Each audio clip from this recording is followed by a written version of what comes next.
And this next dance that we're going to share with you is said to be one of the first dances that became outlawed by the US government because it's loosely based upon our war dance. And as I was a young man and I started to learn more and more about my traditions and cultures and story, I also started to learn about that relationship that we had with the US government. And I learned that we didn't become US citizens until 1920. I learned that we didn't have freedom of speech until 1968. I learned that we didn't have freedom of religion until 1978. Can you believe that? That's only 45 years ago. Can you imagine not being able to name your children in the traditional tongue of your people? To not be able to dress and dance? Your ways and culture outlawed. Yes, yes. Well, in the 1800s, the US government had this policy and this mentality towards indigenous people, and it was kill the Indian, save the man. And the US government had this policy where they wanted to move all the indigenous tribes west across the Mississippi. The Indian Removal Order Act. That's when they outlawed all of our customs and cultures. Next, we would have the boarding school era, where we would engage with where the government would come into our homes, take our children, bring them to school for assimilation, cut their hair, beat them if they spoke their language, and burned all their traditional regalia.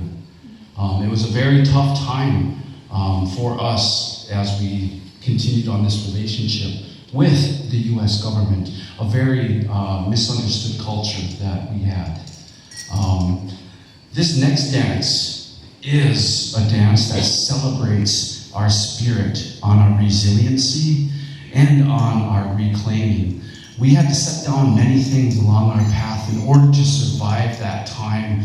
A lot of it was our traditional cultural stories. A lot of it was our dance. And now that we can practice our religion and culture again without fear of persecution of the US government, you will find that many more of us are going back and picking up those sacred things and using them to empower us. We use them as spiritual tools to help us deal with those generational traumas. We didn't have a voice since 1978. Before that, it was generations and generations of silence. And it's going to take a little bit for people to effectively use that voice to communicate those generational traumas that we have been through. And then once we're able to voice this, to vocalize it, we will have acknowledgement, and then we'll have acceptance. And from that point, we will be able to move on together to a better place, a better future, where we are all healing from these things. Because healing is needed all the way around.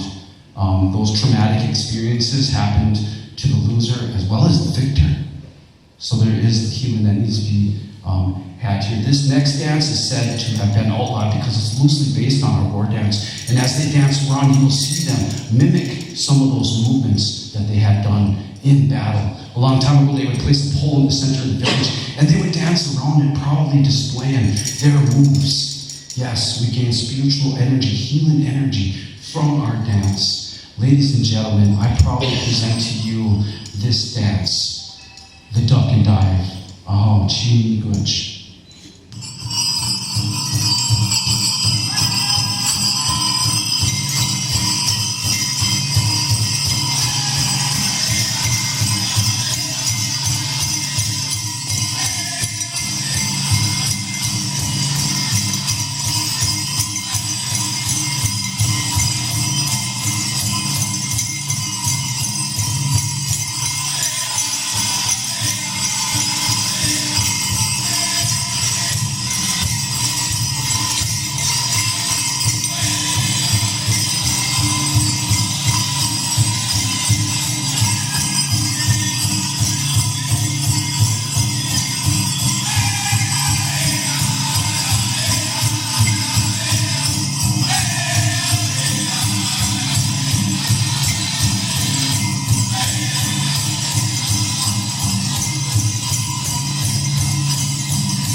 didn't realize this or know this, the two dancing that style of dance was a father and son dancing. So we get to see that generational knowledge be passed on and passed on. And my educator, my teacher, she always liked to tell me that. She would always say, you know, our stories, they go back so far that we don't even know how far back they go. She would say that all the stories that I know always start with back when the world was forever cold. Wow, that's a long ways. And as we look at the evidence that's left behind by the indigenous people, we see that there has been villages found on the southern side of Lake Superior that carbon date back 11,000 years. We find footprints in New Mexico that carbon date back 20,000 years. When the explorers first came here, they want us to think that there was nothing here and that they built everything, right? That there was a few warring tribes together, and if it wasn't for us, they would still be fighting and killing each other. When they came here, lost at sea, when they came here, there was already 90 to 100 million indigenous people living in North America, each with their own unique language, agriculture, and even ways of writing. So there has been people here for a very, very long time. And we had first contact in this area about 1620, and then after that we had about 200 years of the fur trade. Yes, and because that fur trade was really good, you'll find that 1/3 of the Ojibwe people all have French last names. Yes,